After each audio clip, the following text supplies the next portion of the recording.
BRED est une banque populaire. Mais c'est une banque populaire comme les autres, par maints aspects, mais c'est une banque populaire très différente aussi des autres, par bien d'autres aspects. Et je pense qu'effectivement, ça peut être intéressant de la définir rapidement. C'est une banque populaire comme les autres parce qu'on a nos territoires sur lesquels on exerce notre banque de détail, notre métier de banque de détail.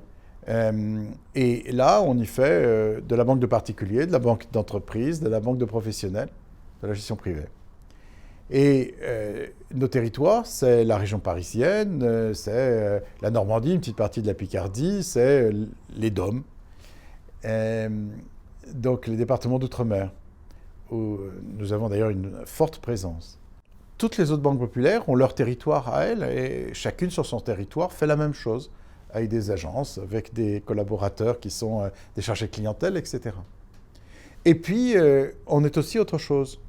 On est aussi autre chose parce qu'on a une vraie, belle et grande direction de grande clientèle, des grandes entreprises. Dans le réseau, on a des centres d'affaires pour des entreprises qui vont jusqu'à 200 millions de chiffre d'affaires. Mais 200 millions à beaucoup de milliards, c'est traité dans notre direction de grandes entreprises, qui est unique en son genre au sein des banques populaires ou des caisses d'épargne d'ailleurs aussi, qui a 120 personnes et qui développe un produit net bancaire tout à fait important. Et là, on y traite de crédits structurés aussi, mais de crédits classiques également, de syndication de crédit, de placement, de flux. On fait beaucoup de flux. On est très connu et très expert dans les flux grands remettants. Ça ne veut pas dire grand-chose grand remettant pour tout le monde, mais c'est les flux de masse. Je donne un exemple. On est la banque qui fait les prélèvements pour EDF sur la moitié des Français.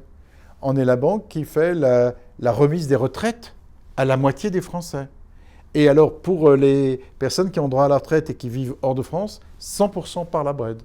Mais je prends ces exemples-là, mais je pourrais prendre Agir Carco, je pourrais prendre les mutuelles de santé, etc. On est la banque qui a entre un tiers, la moitié de tous les flux de masse. Voilà, ça donne des spécificités, cela. On est les seuls à avoir une salle des marchés. Sur le marché monétaire, on est très développé. Et on a une activité très forte d'émissions, par exemple, d'accompagnement des grandes entreprises françaises, mais aussi européennes, dans l'émission de leurs billets de trésorerie ou de leur Euro Commercial Paper. C'est la même chose. Et on a 30% de part marché sur la France et 15% de part marché sur les émissions de Euro Commercial Papers en Europe. Et pourquoi ? Parce qu'on les place auprès d'investisseurs. C'est aussi nos clients, ceux-là. Des investisseurs qui sont des grandes banques d'investissement internationales, des grands asset managers internationaux, mais aussi des banques centrales, aussi des agences publiques nationales qui ont de l'argent à placer à court terme et qui viennent nous chercher parce qu'ils savent qu'on a beaucoup de papier. Et les gens qui émettent beaucoup de papier viennent nous chercher parce qu'ils savent qu'on a beaucoup d'investisseurs du monde entier. Ça, c'est notre salle des marchés. Et puis, on a notre propre société d'asset management. On a notre propre compagnie d'assurance vie. Et puis, on a notre propre société de fintech. Alors, elle ne fait pas tout, loin de là, mais elle fait du KYC, Know Your Customer. Elle fait des e-cautions, elle fait des choses elle fait de la signature électronique, etc., pour les contrats, très en pointe. Et on vend cela, même en dehors de la BRED et en dehors du groupe d'ailleurs, mais aussi au groupe, naturellement. Et ça marche très bien. Et puis, évidemment, je ne peux pas ne pas le citer parce que c'est un point très caractéristique de la BRED. On est la seule banque à faire dans des pays émergents, de la banque à l'international. D'abord, on a notre direction internationale. Cette direction internationale a son propre correspondant banking. Donc, on fait pour nos clients de la banque avec du correspondant banking, c'est-à-dire qu'on fait des crédocs, des confirmations de crédocs, etc. pour tous nos clients entreprises, et on est réputé pour cela. Mais aussi, on a des banques installées à l'international. On fait de la banque commerciale, et on en fait à Djibouti, où on a la première banque du pays. On a une banque au Laos, on s'est installé il y a environ 10 ans. On a une banque au Cambodge, on s'est installé il y a environ 5 ans. On a un bureau de représentation au Myanmar. On est en train d'étudier la possibilité de lancer une banque de plein exercice au Vietnam. On est aussi dans le Pacifique, où, alors là, ce n'est pas l'international, mais c'est une banque complète, ce n'est pas une succursale. Et on la partage avec le gouvernement en Nouvelle-Calédonie, on la partage avec le gouvernement de Nouvelle-Calédonie, avec la collectivité locale, territoriale de Nouvelle-Calédonie, et on est la première banque de Nouvelle-Calédonie. Et on a créé, du coup, une banque au Vanuatu, où on est l'une des 2 premières banques du Vanuatu. On a une banque à Salomon, on est une des toutes premières banques des îles Salomon. On a une banque à Fidji, où on se développe beaucoup, et on va se développer encore. Voilà un ensemble de choses que nous développons. On a du coup une informatique pour nos banques à l'étranger qui est à Bangkok, parce que c'est bien placé d'abord géographiquement, c'est équidistant de l'Afrique et du Pacifique.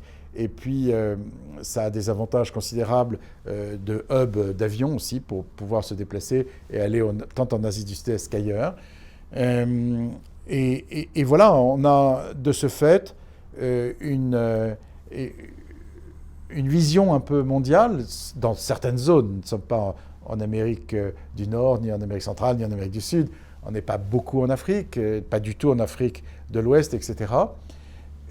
Mais ça nous donne une dimension internationale tout à fait intéressante, où on fait la même banque qu'ici, dans d'autres pays qui sont pour nous d'autres territoires, avec la même philosophie qu'ici, en étant des banques en osmose avec leur territoire, en travaillant pour le compte des clients sur ces territoires, des clients cambodgiens. Bien sûr aussi, au Cambodge, on a des clients français, on a des clients européens, on a des clients américains, mais on n'est pas là pour faire la banque des investisseurs étrangers. On est là aussi pour faire la banque des investisseurs étrangers, mais d'abord là pour la banque des entreprises et des particuliers locaux. C'est vrai au Cambodge, c'est vrai à Djibouti, c'est vrai au Laos, etc., etc., etc. Enfin, on a une banque à Genève. Et cette banque à Genève, elle, ce n'est pas une banque commerciale au sens classique du terme.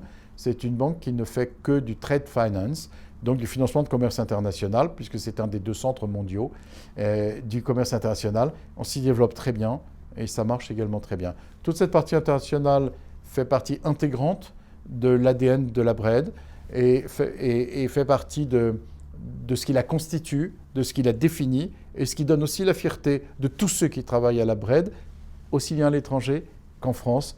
Tout le monde est très fier. Et il y a parfois des Français qui resteront tout le temps en France dans les réseaux de la BRED, qui rentrent parce qu'on a cette dimension internationale, soit parce que ça peut faire rêver, soit parce qu'ils peuvent peut-être un jour pouvoir y prétendre.